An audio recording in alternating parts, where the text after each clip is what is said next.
Donc avant de commencer ces moments, je vais nous inviter déjà à prier. Nous allons prier. Nous allons remercier le Seigneur de ce qui nous permet encore d'être là. Il nous a gardés depuis le dimanche, depuis le mardi passé. Et nous sommes encore là aujourd'hui autour de sa parole. Et c'est vraiment de moments auxquels il met à notre disposition afin que nous puissions grandir en connaissance et vraiment nous munir. Ne négligeons pas vraiment ces moments que nous avons. Des moments que nous avons pour ne pas dire qu'on regrettera un jour. Non, on ne souhaite pas que nous puissions, nous morfondre ou bien regretter un jour. Nous souhaitons plutôt que ces moments de partage puissent se remettre de moments très édifiants, que nous puissions être des hommes faits, des hommes parfaits. Oui, notre Dieu est parfait. Il nous dit aussi, soyez donc parfaits comme je le suis, comme il est parfait. Que nous puissions être des hommes qui, dans leur marche, dans leurs actes, dans tout ce qu'ils pourront faire, ressemblent à Christ, ressemblent à Christ. Que nous puissions, oui, porter vraiment la croix comme étant, comme étant notre emblème, comme étant si je peux dire, notre charte de vie, en fait. Donc voilà. Donc nous allons remercier le Seigneur, le rendre gloire et louange pour ces moments qu'il nous accorde, remettre ces moments entre ses mains, prier aussi pour nos frères et sœurs, et que lui seul puisse nous diriger. Éternel Seigneur, nous te remercions, Seigneur, nous te remercions, tendre Père, car nous sommes conscients que ce n'est nullement, Seigneur, par nos forces, ce n'est nullement, Seigneur, par nos désirs ou quoi que ce soit, Éternel, mais c'est simplement par ta volonté, Seigneur. Et c'est de cette volonté, tendre Père, que tu nous décris pleinement ton amour, car oui, par amour pour nous, Seigneur, tu acceptas, Seigneur, cette mort honteuse, cette mort de la croix éternelle, tu l'as acceptée pour nous. Nous te sommes reconnaissants, nous te remercions, tendre Père. Nous te remercions, Seigneur, Papa, de chaque jour nous parler autour de ta parole, Seigneur, de nous munir, Seigneur, des armes nécessaires afin que nous puissions être des hommes faits, éternels. Nous te prions pour nos frères et sœurs qui vont nous suivre de loin. Nous te prions, Seigneur Papa, oui, Seigneur, que tu tendes ta main pour ceux qui sont malades, pour ceux qui ont de soucis, Seigneur, que tu puisses guérir, Éternel. Mais aussi dans ta miséricorde, tendre Père, Seigneur, que tu ramènes à la repentance, tendre Père, tous ceux qui, Seigneur mon Dieu, se sont retrouvés dans un péché quelconque, Éternel, que tu puisses purifier, laver, tendre Père. Nous te remettons tout entre tes saintes mains, Seigneur. Oui, Seigneur, saisis encore de ces moments pour nous parler, pour nous édifier, Seigneur, autour de ta parole. Que gloire ou louange te soit rendue par le nom puissant de Jésus-Christ que nous avons ainsi prié. Amen. Donc, nous nous sommes arrêtés l'autre fois sur le cantique du bien-aimé David. Je pense pas qu'on va y revenir dessus. Peut-être deux versets qui pourront peut-être aussi nous parler sur ces cantiques-là. Je vais essayer juste de survoler assez vite fait. C'est le verset, le deux derniers versets. Donc c'est le verset 50 à 51. Le bien-aimé David dit, « C'est pourquoi je te louerai parmi les nations, ô Éternel, et je chanterai à la gloire de ton nom. Il accorde de grandes délivrances à son roi, et il fait miséricorde à son roi, à David et à sa postérité pour toujours. » Si je reviens sur ces deux versets, pour juste montrer encore l'expression du cœur du bien-aimé David, qui, rappelons-nous aussi, a connu de moments assez sombres, et en regardant de ce que le Seigneur a dû faire pour lui, et il se dit que oui, ce qu'il ne peut que faire, c'est de louer son Dieu. Il regarde à la délivrance, aux grandes délivrances que le Seigneur a apportées dans sa vie. Rappelons-nous que, en dehors d'être poursuivi par Saoul, il a été poursuivi par Absalom, et plus encore la famine l'a frappé. Il est passé vraiment par plusieurs étapes et il se rend compte que c'est seul Dieu qui sauve en fait. et de ces fameux psaumes où il dira encore que même si des armées pouvaient camper tout autour de lui, lui, il fait confiance à son Dieu. Il sait en qui il a mis sa conscience. Voilà. Donc, c'est juste ces deux versets-là nous peint un petit peu. C'est que le bien-aimé David a dû connaître ou vivre avec son Dieu. Nous aussi, on a certainement connu des expériences et je nous souhaite de connaître encore plus d'expériences parce que oui, c'est à partir vraiment de ces expériences que nous pourrions donner un nom, si je peux dire un nom à notre Dieu d'un autre côté. Je vais prendre un exemple, l'exemple que je peux donner, je crois que c'était l'autre fois, le combat entre Moïse, Amalek et Josué. Lorsque Moïse va dire que l'Éternel est ma bannière, il s'y rend compte que oui, c'est seulement son Dieu qui le sauve, l'Éternel Shama, il s'y rend compte que c'est seulement Dieu qui sauve en fait. Et par rapport à ses expériences, il donne un nom à son Dieu. Il donne un nom à son Dieu. Certainement, nous aussi, on a connu des expériences. Et lorsqu'on dira à une personne que le Dieu que je sers, c'est le Dieu qui bénit, c'est parce qu'on est passé peut-être par une bénédiction, quelqu'un qu'on manquait de tout. Et Dieu a su pourvoir au moment où on n'attendait rien. Ou lorsqu'on dira, le Dieu que je sers, c'est le Dieu qui délivre. Parce que oui, on est passé par des situations assez compliquées où personne ne pouvait nous aider et c'est seulement Dieu qui est venu nous délivrer. Donner un nom à nous. Donc c'est aussi ces démarches-là où chaque personne peut regarder dans sa vie, donner un nom à son Dieu, connaître Dieu personnellement. Donc aujourd'hui, nous allons beaucoup plus tourner plutôt sur le chapitre 23, dont je veux peut-être lire du verset 1er au verset 7. Déjà, en entrée de jeu, le chapitre 23 nous dit « Le dernier parole prophétique de David ». Et dans ces dernières paroles prophétiques de David, il y a un passage qui pourrait nous parler et vraiment nous parler davantage pour nous rappeler encore ce qu'on est en Christ, pour nous rappeler encore l'alliance qu'on a en Christ, pour nous rappeler encore ce que l'œuvre de la croix dans notre vie. Je veux lire. Voici le dernier parole de David, 6 d'Isaïe, parole de l'homme haut placé, de loin de Dieu de Jacob, du chantre agréable d'Israël. L'Esprit de l'Éternel parle par moi, et sa parole est sur ma langue. Le Dieu d'Israël a parlé. Le rocher d'Israël m'a dit, c'est lui qui règne parmi les hommes avec justice, c'est lui qui règne dans la crainte de Dieu, et pareil à la lumière du matin, quand le soleil brille. Et que la matinée est sans nuage. Ses rayons après la pluie font sortir de terre la verdure. N'est-il pas ne fera-t-il pas germer tout mon salut et tous mes désirs? Mais les méchants sont tous comme des épines que l'on rejette et que l'on n'éprend pas avec la main. Celui qui le touche s'arme d'un fer ou du bois d'une lance, et on le brûle au feu sur la place.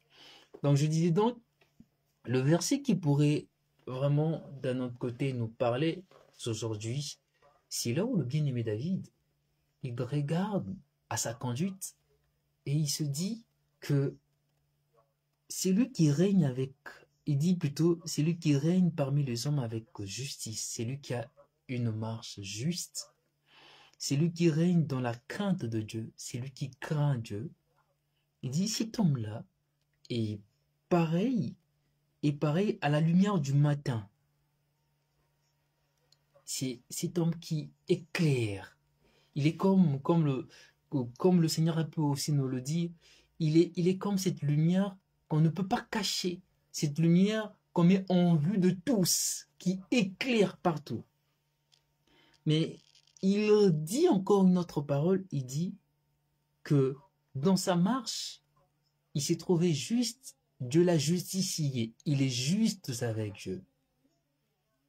Mais en quoi il dit que sa marche est juste avec Dieu? Il ne regarde pas ses péchés en fait. Il ne regarde pas à lui, mais il regarde à l'œuvre que Dieu, à l'alliance que Dieu a faite, à cette alliance-là.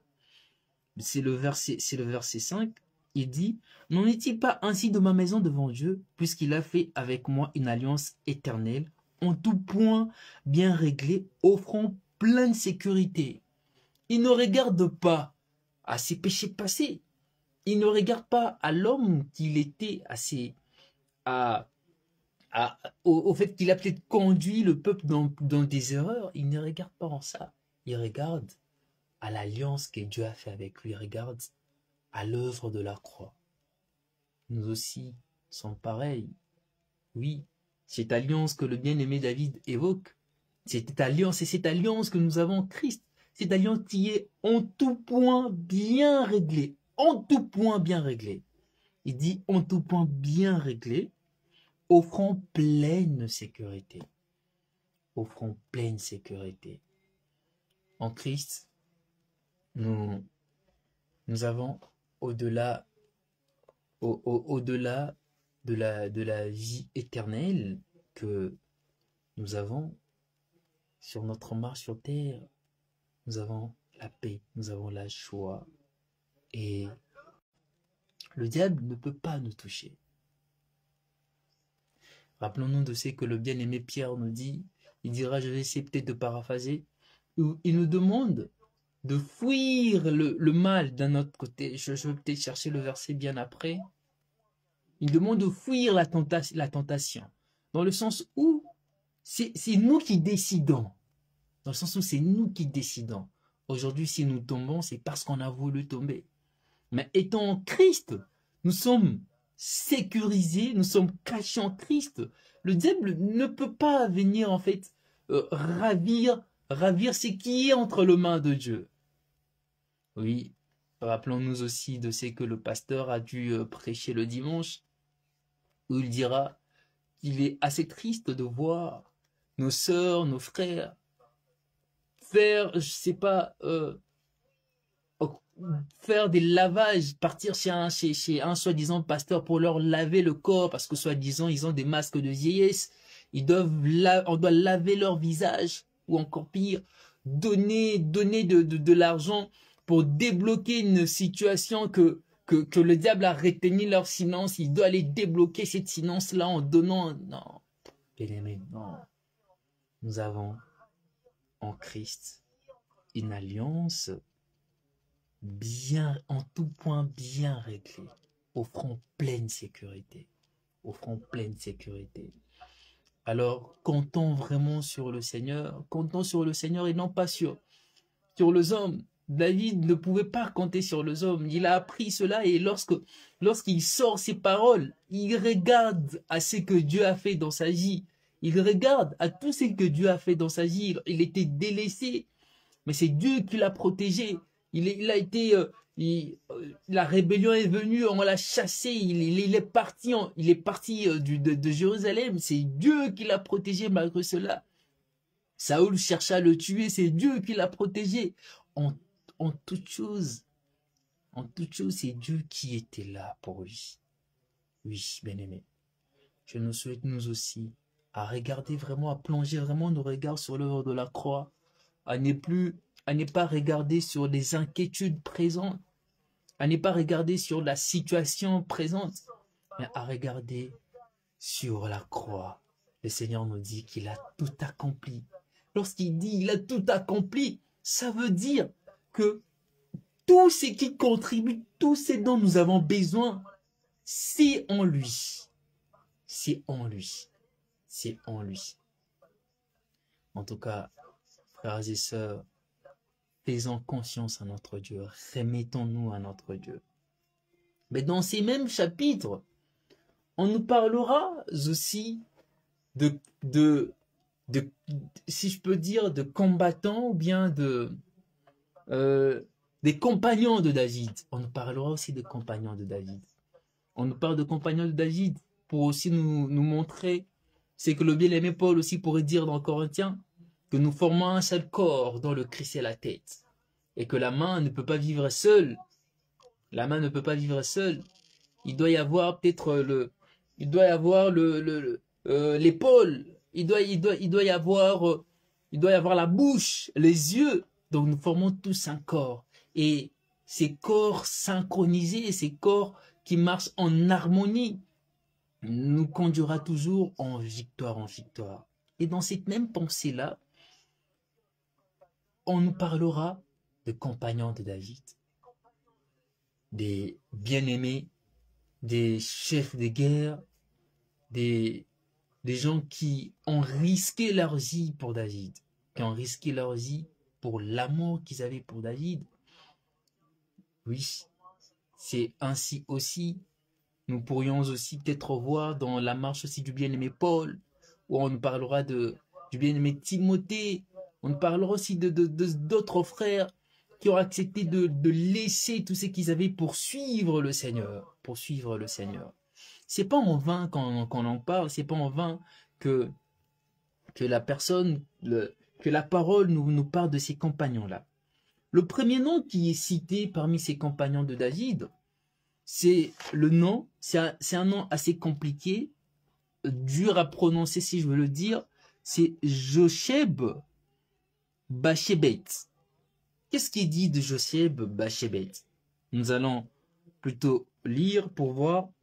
On commence plutôt par le verset 8 de Samuel 23. Voici le nom de vaillant homme qui était au service de David. Josheb Bashébet, le Takémonite, l'un des principaux officiers, il brandit sa lance sur 800 hommes qu'il fit périr en une seule fois. Aujourd'hui, si on essaye d'imaginer en fait ce qui se passe ici, ça sera assez compliqué d'imaginer.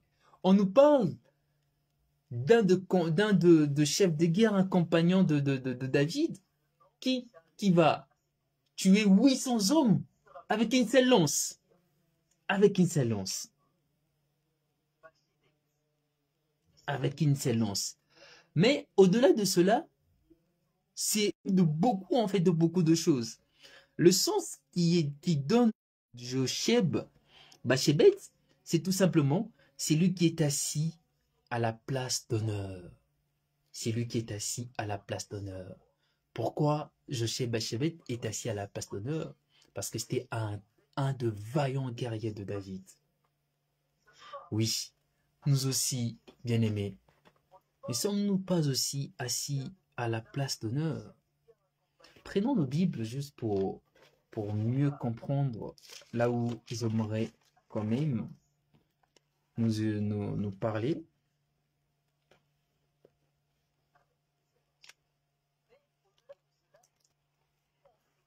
Nous allons prendre Éphésiens 2, 6.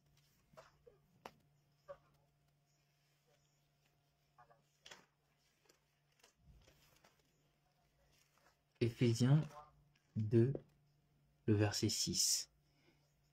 Il nous a, je vais commencer par le verset 5. Nous étions morts par nos offenses, nous a rendus vivants avec Christ, c'est par grâce que vous êtes sauvés. Il nous a ressuscités ensemble et nous a fait asseoir ensemble dans le lieu céleste en Jésus-Christ. Oui, il nous a fait asseoir ensemble dans le lieu céleste en Jésus-Christ. Cette victoire, si on doit revenir sur Josheb Bashébet, cette victoire qui ramène en tuant plus de 800 hommes avec une seule lance, certainement, nous n'allons pas combattre avec une lance, mais nous avons nous aussi la victoire qui nous est acquise par rapport à notre place dans le lieu céleste. Par rapport à notre place en Christ, nous avons déjà cette victoire. De cette position en Christ, découle en nous la possibilité de vaincre l'ennemi, le diable, au nom de Jésus-Christ. Alors, bien-aimés, ne négligeons pas qui nous sommes. Ne négligeons pas qui nous sommes. Ne négligeons pas qui nous sommes. Nous sommes assis dans le lieu céleste auprès de Christ. C'est par foi en Christ que nous avons cette victoire-là. C'est aussi par notre position en Christ que nous avons cette victoire-là. Alors si on est de vainqueurs par notre position en Christ, pourquoi donc pleurer lorsque 800 hommes viendront nous combattre? Mettons confiance en Seigneur. Disons-nous que oui, notre vie est cachée en Christ. Lorsque l'ennemi vient m'attaquer, c'est pas moi personnellement qui l'attaque directement, mais il sera affronté directement avec Christ. C'est Christ qu'il verra en premier. C'est pas moi, c'est Christ qu'il verra en premier. On peut dire, Christ est comme une porte. Lorsque tu es dans la chambre et que quelqu'un vient te chercher, la personne viendra par frapper premièrement par la porte. Et c'est Christ, cette porte-là. Ou lorsque l'ennemi viendra, lorsque peut-être un voleur vient dans une maison pour entrer, lorsque l'ennemi ou la police ou quoi que ce soit vient dans une maison pour entrer, on frappe sur la porte. Et qui est devant la porte? C'est notre Jésus-Christ, le vainqueur de Golgotha. Oui, bien-aimés, rappelons-nous de cette position que nous avons en Jésus-Christ. Rappelons-nous de cette position-là. Nous avons une bénédiction, des bénédictions par rapport à cette position-là. Et c'est ainsi aussi que le bien-aimé dont on a cité le nom, Josheb Basheb, lui aussi, par cette position qu'il a auprès de David, il a aussi cette victoire-là par cette position. Cette grâce lui est directement acquise parce qu'il est auprès de David. Alors, bien-aimés, nous n'y cherchons pas à côté. Ne nous éloignons pas de cette position, c'est de cette place que nous avons en Christ. Ne nous éloignons pas de cette position-là. Le deuxième nom qui nous est cité, c'est le verset 9, c'est Éléazar. Qu'est-ce qui nous est dit d'Éléazar? Le verset 10, on nous dit, il se leva et frappa le Philistin jusqu'à ce que sa main soit lasse et qu'elle reste attachée à son épée. L'Éternel opéra une grande délivrance ces jours-là. Le peuple revint après Éléazar seulement pour prendre les dépouilles. Frapper tous les Philistins et que l'épée qui combattait avec ces Philistins est restée attachée à sa main. Oui. Bien-aimés, nous avons certainement pas à combattre avec l'épée normale que nous avons, mais nous avons à combattre avec l'épée de l'esprit. L'épée de l'esprit. Éphésiens 6, 17. Lisons.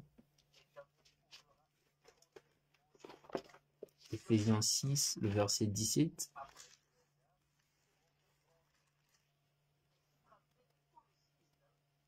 Prenez aussi le casque du salut et l'épée de l'esprit qui est la parole de Dieu. L'épée de l'esprit qui est la parole de Dieu.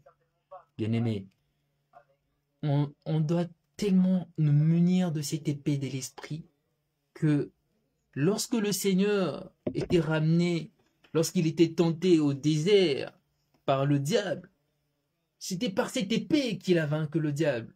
Il dira au diable, il est écrit. Il s'est référé à cette épée. Il est écrit, il est écrit, il est écrit. Oui, bien-aimés. Nous devons nous aussi nous munir tellement de la parole de Dieu, car c'est par la parole de Dieu que nous avons aussi la victoire. Nous avons la victoire par notre position en Christ. Nous avons la victoire par notre manière de nous servir aussi de la parole de Dieu. Alors si nous négligeons la parole de Dieu, alors si nous ne nous référons pas par rapport à la parole de Dieu et que nous restons sur tout ce qui est philosophique et nous restons sur tout ce qui est parole d'homme et bien d'autres choses, on ne pourra pas avoir cette victoire. Nous ne pourrons pas vaincre l'ennemi. Nous ne pourrons pas vaincre l'ennemi. Nous ne pourrons pas vaincre l'ennemi. Qu'est-ce que nous pourrions aussi prendre un autre verset pour juste nous montrer la position de la parole dans notre vie. C'est un verset que nous connaissons certainement tous. C'est le livre de Josué.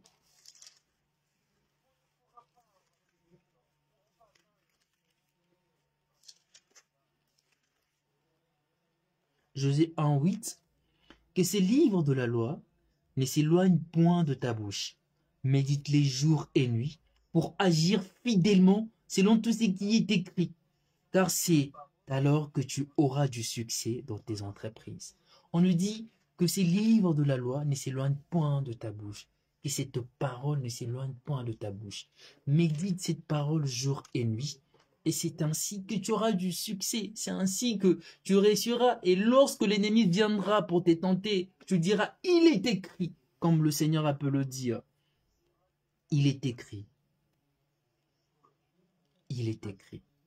Mais revenons un petit peu sur ce qui se passe avec Élézer.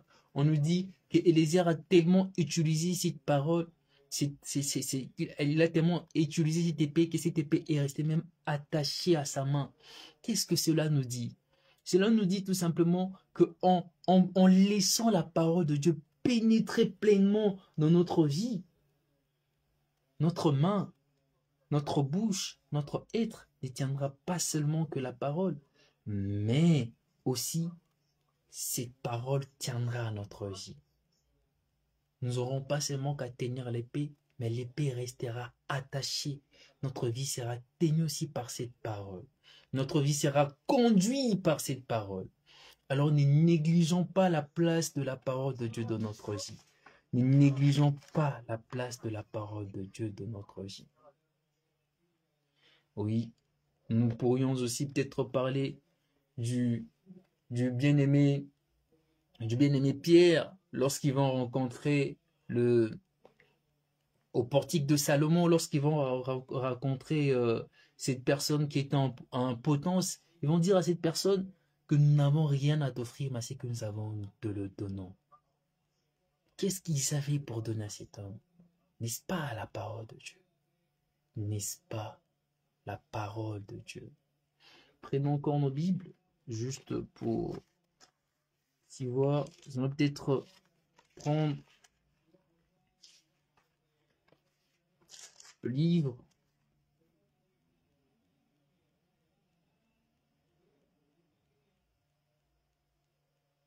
Voilà, nous allons prendre le deuxième épître de Pierre, le chapitre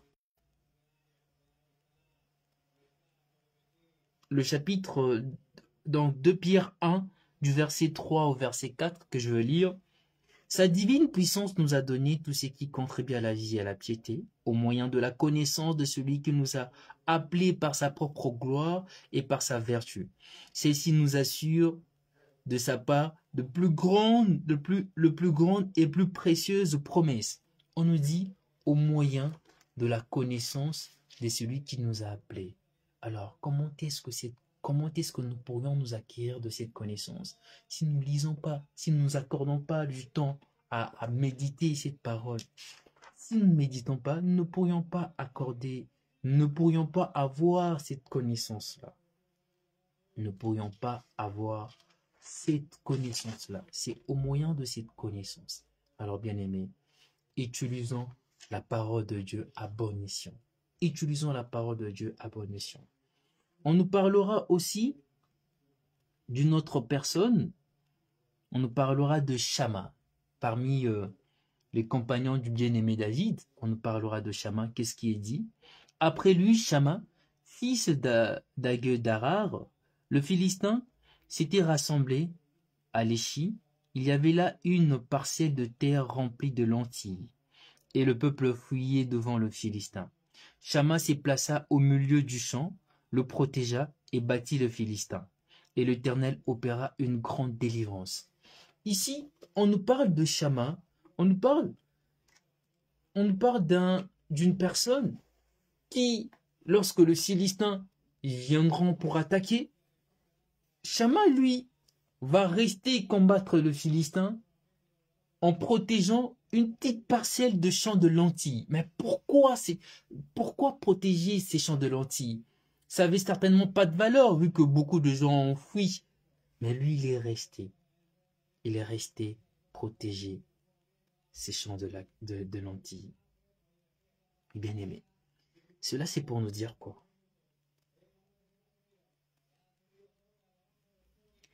C'est juste pour nous dire que des victoires les plus importantes pour Dieu ne sont pas des victoires qui sont remportées aux yeux de tous, mais ce sont des victoires que nous remportons dans le cachette. C'est dans des petites choses, dans des petits détails que Dieu trouve plaisir en nous voyant accomplir cela. C'est vraiment dans de petites choses. Si Shama n'était pas resté à protéger ses champs de lentilles, peut-être les Philistins allaient peut-être avancer jusqu'aux murailles de Jérusalem. On ne sait pas ce qui allait s'y passer. Mais par son courage, par sa fidélité dans de petites choses, il est resté. Il est resté garder ses champs de lentilles. Prenons nos Bibles.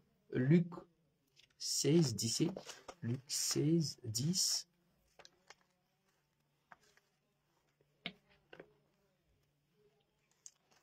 On va essayer d'aller plus vite. Luc 16, 10. C'est lui qui est fidèle dans le moindre chose, l'est aussi dans le grand. Et celui qui est injuste dans le moindre chose, l'est aussi dans le grand. C'est lui qui est fidèle dans de petites choses, l'est aussi dans le grand. Alors Shama est resté combattre et resté protéger ses champs de lentilles. Et voilà le pourquoi son nom est aussi cité parmi les vaillants guerriers de David. Alors bien-aimés, nous aussi, combattons et restons attachés au Seigneur dans toutes les petites choses que nous avons à faire. Ne regardons pas ou ne nous attendons pas à ce que le diable descende avec un haut-parleur en criant partout. Je cherche tel frère pour aller combattre ces frères-là. Fidélité, c'est dans ces petites choses-là que le Seigneur juge notre fidélité. C'est vraiment dans ces petites choses-là que le Seigneur juge notre fidélité. Alors, demeurons fidèles à lui dans toutes ces petites choses et il nous donnera toutes les grandes choses, toutes les promesses à venir viendront. Restons fidèles à lui. Restons fidèles à lui, comme Shama est resté fidèle en restant en avant pour protéger ses champs de lentilles. Après cela, on nous parlera aussi de 3 personnes, de 3 chefs. 3 chefs, donc je veux faire la lecture assez vite. Donc 3 des 30 chefs descendirent, c'est le verset 13, 3 de 30 chefs descendirent au temps de la maison et vinrent auprès de David dans la caverne d'Adulam. Lorsqu'une troupe de Philistins campait dans la vallée à la porte de Bethléem. Alors les 3 vaillants passèrent au travers du camp de Philistins et puisèrent de l'eau de la citerne qui est à la porte de Bethléem. Ils la portèrent et la présentèrent à David. Mais il ne voulut pas la boire et il le répandit devant l'Éternel. Ici, qu'est-ce qui nous est dit? On nous dit que David eut un certain temps soif et il voulait s'altérer avec l'eau de la citerne, une citerne qui était à Bethléem. Et cette citerne-là, avant d'entrer là où la citerne était, il y avait des Philistins qui barraient la route. Alors, David avait ses désirs de prendre cette eau, l'eau de ces citernes-là. Mais qui allait apporter à David cette eau-là? On nous dit, il y a eu 3 vaillants guerriers, 3 chefs de 30 qui sont allés malgré qu'il y avait de Philistins. Ils ont traversé le Philistin pour aller jusqu'à prendre cette eau-là. Ils ont ramené cette eau à David. Cet acte qu'ils ont fait, c'était par rapport à leur attachement au bien-aimé David, par rapport à leur amour à David. Oui, bien-aimé, comme nous avons pu le dire, nous avons certainement la victoire avec Christ par rapport à notre position.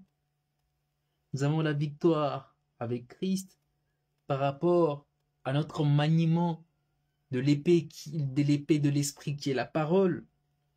Nous avons la victoire avec Christ par rapport aussi à notre fidélité dans de petites choses. Mais au-delà de tout, notre victoire en Christ, c'est par rapport à notre amour pour lui. Par rapport à notre amour pour lui. Nous ne pourrions pas rester inertes sans mots devant l'œuvre de la croix où Christ nous a fait l'une des plus belles déclarations d'amour, où, au-delà de porter nos péchés, il s'est fait pécher pour nous. C'est ainsi aussi que ces trois vaillants guerriers, par rapport à leur amour pour David, ils étaient prêts. Ils étaient prêts à aller traverser tout un peloton de Philistins, prêts à tout pour servir comme eux, prêts à tout pour aller en avant et, et, euh, et offrir tout ce que nous avons, tout ce que nous avons, notre cœur, notre temps pour le Seigneur. Voilà. Et ensuite, on nous parlera aussi du bien-aimé Benaja. Benaja, qu'est-ce qui est dit du bien-aimé Benaja? On nous dit, Benaja, fils, le verset 20, Benaja, fils de Jehojada, fils d'un homme de Kabthéel, rempli de valeur et célébré par ses exploits, il frappa le deux lions de Moab.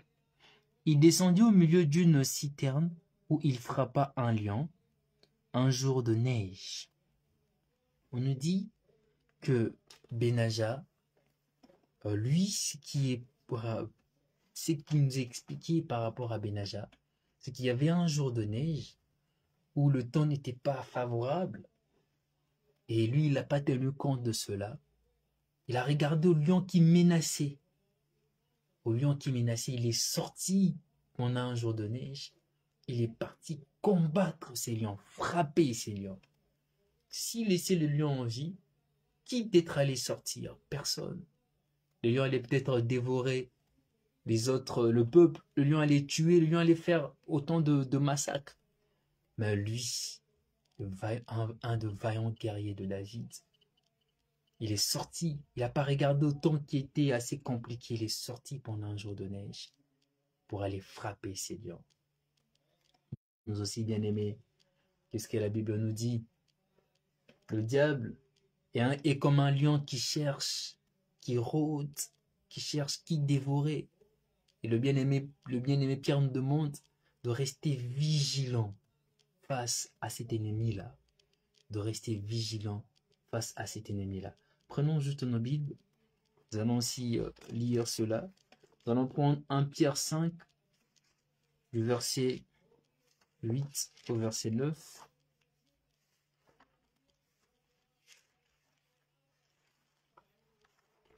Pierre 5, du verset...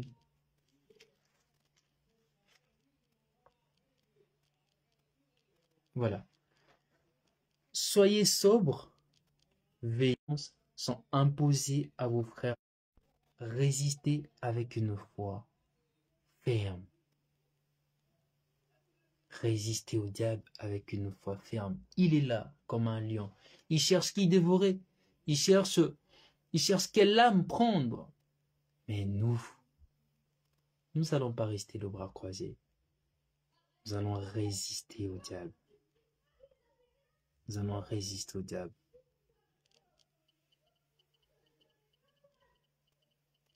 Nous allons résister au diable. Donc, Rappelons-nous 2 étapes. Nous avons compris que premièrement, notre victoire découle de notre position en Christ. Notre victoire découle de notre persévérance, notre maniement de la parole.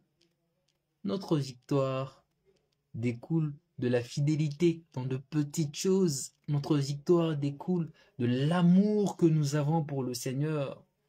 Parce que si nous ne nous laissons pas conduire dans tel péché, si nous offrons nos vies ici, on s'offense. C'est parce que nous aimons le Seigneur. Notre victoire découle de cet amour envers le Seigneur. Mais aussi, notre victoire découle aussi dans la ténacité, malgré les circonstances difficiles. Malgré que tu passes de moments assez compliqués, malgré que ce n'est pas le temps favorable, malgré que tout autour de toi semble aller en contradiction avec tes pensées, avec tes projets, toi tu tiens à la parole, tu tiens à la promesse. Le diable vient corrompre, tu tiens à la promesse. Le diable vient, tu tiens à la promesse. Tu tiens à la promesse. Alors qu'en Benaja, tu sors avec cette épée pour vaincre ces lions qui cherchent, qui dévorent. Oui, notre victoire découle à notre ténacité, aux promesses de Dieu. Et cela peu importe les circonstances difficiles. Après Benaja, on nous citera plusieurs noms. Plusieurs noms vont revenir, mais ne pourrions pas clôturer aujourd'hui sans pourtant revenir sur un nom. Un nom qui nous est familier. Un nom qui nous évoque plusieurs souvenirs. Et c'est avec ces noms que ces chapitres, c'est avec ces noms qu'on finit par détailler les vaillants guerriers de David, comme pour dire en fait que il a été l'un de plus fidèles, il a été l'un de plus intègre malgré tout. Uri le Héthien, en tout 37. On finit par le nom de Uri. Uri, rappelons-nous de ce qui s'est passé avec Uri, où David, dans sa faiblesse, a voulu prendre la femme de Uri.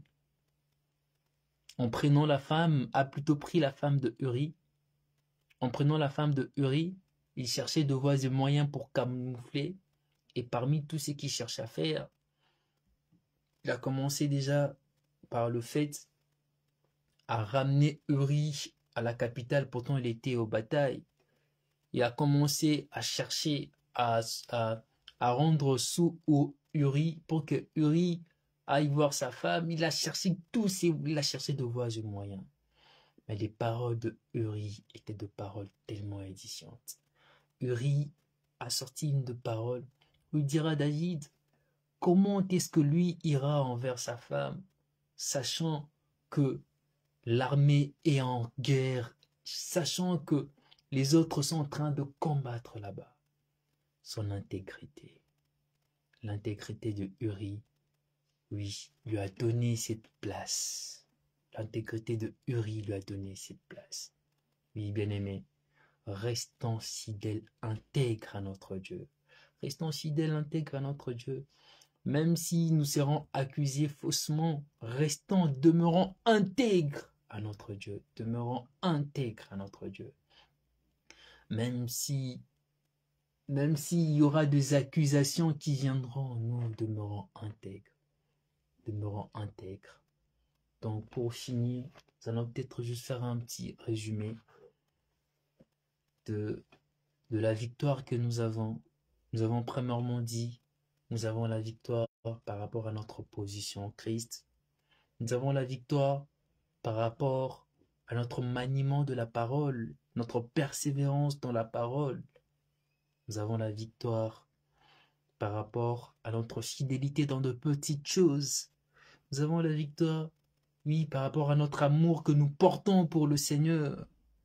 Nous avons aussi la victoire par rapport à la ténacité, malgré les circonstances difficiles, notre ténacité en Dieu, malgré que la situation semble être compliquée. Et nous avons la victoire par notre intégrité, par notre intégrité, par notre intégrité. Puissent toutes ces choses être une charte, une conduite pour nous.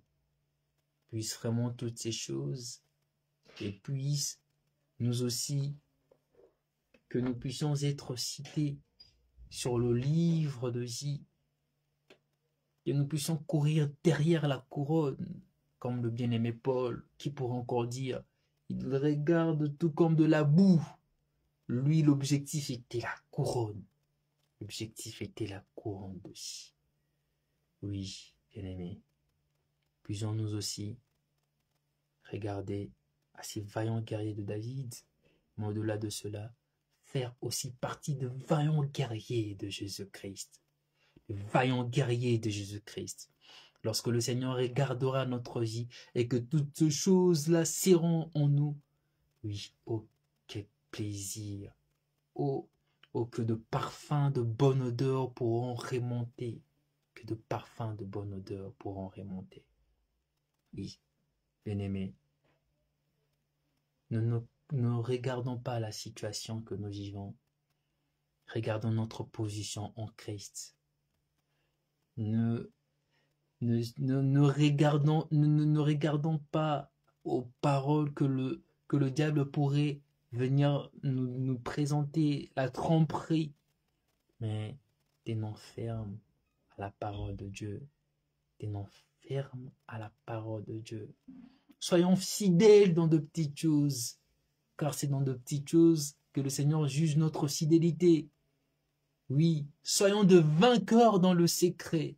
Et lorsque le Seigneur fera luire aux yeux de tous notre victoire, ça ne sera pas quelque chose d'extraordinaire, parce que nous connaissons que nous sommes déjà des vainqueurs dans le secret. Nous sommes déjà des vainqueurs dans le secret. Restons attachés au Seigneur. Sortons pour combattre ces lions qui cherchent, qui rôdent. Sortons pour combattre ces lions. Au-delà de tout, gardons notre amour pour le Seigneur. Parce qu'au-delà de toutes les choses, c'est l'amour qui restera. Prenons juste nos Bibles, je pense qu'on va peut-être finir par là. Allons prendre le livre de Corinthe, 1 Corinthiens.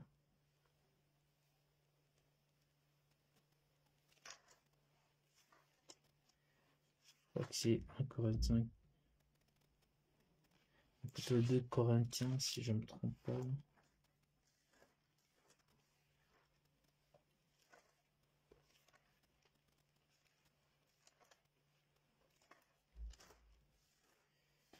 Juste un petit moment que je trouve le passage.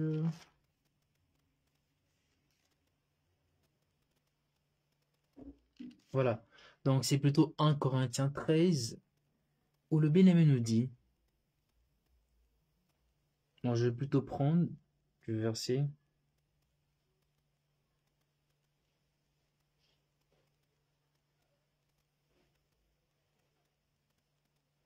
« 12 jusqu'au verset 13. Aujourd'hui, nous voyons au moyen d'un miroir d'une manière obscure. Mais alors, nous verrons face à face. Aujourd'hui, je connais en partie, mais alors je connaîtrai comme j'ai été connu. Maintenant donc, ces trois choses demeurent. La foi, l'espérance, l'amour. Mais la plus grande de ces choses, c'est l'amour. La plus grande de ces choses, c'est l'amour. Oui, que l'amour de Christ puisse être notre partage, que l'amour pour Christ puisse régir notre vie, que notre vie puisse avoir pour charte aimer le Seigneur en tout point, en tout point. Et rappelons-nous aussi de paroles du bien-aimé David, où il dira que le Seigneur a fait une alliance parfaite, en tout point bien réglée. Que le Seigneur nous bénisse. Je nous souhaite à tous de passer une très bonne soirée. Nous allons prier pour juste recommander cette soirée. Éternel, nous te remercions, tendre Père, nous te remercions, Seigneur, nous te remercions. Merci, Éternel, Seigneur, parce que tu nous parles davantage. Merci, Éternel, parce que tu nous apprends, tendre Père, à te suivre partout, à t'offrir, Seigneur, nos vies comme sacrifice, Seigneur. Oui, tendre Père. Merci, tendre Père. Merci, Éternel. Nous te prions, Seigneur, que tu puisses, tendre Père, nous armer encore davantage, tendre Père, de l'épée de l'Esprit qui est ta parole, Seigneur. Oui, ta parole qui est un marteau qui brise le roc, Seigneur. Ta parole, Seigneur, qui incline, Seigneur, le cœur de roi. Ta parole, tendre Père, qui, Seigneur, sépare, qui est cette épée à double tranchant qui sépare moi de ces jointures, Seigneur. Te prions, Seigneur, que tu nous aides, tendre Père, à être fidèles dans de petites choses, Seigneur, à être de vainqueurs dans le secret, Seigneur, dans nos secrets, Seigneur, à être de vainqueurs, tendre Père. Oui, Seigneur, nous te prions, tendre Père, que nous puissions, tendre Père, oui, Seigneur, sortir, Seigneur, Papa, oui, avec ténacité, Seigneur, attachés à toi, tendre Père, et oui, combattre l'ennemi, ces lions qui cherchent, qui rôdent, tendre Père. Te prions, Seigneur. Nous te bénissons, Seigneur, Papa, car nous savons, Seigneur, que nous avons toute bénédiction en toi, car nous sommes cachés en toi, Seigneur. Que gloire et louange te soient rendues, Seigneur. Je te prie, Seigneur, pour la vie de nos frères, de nos bien-aimés, Seigneur. Je te prie pour leur vie, Seigneur, que tu gardes, que tu bénisses, Seigneur, que tu tendes ta main, Seigneur. Nous remettons cette soirée entre tes saintes mains, que tu nous parles, Seigneur. Merci, Seigneur. Amen. À nous revoir le jeudi pour la prière et une très bonne soirée à tous.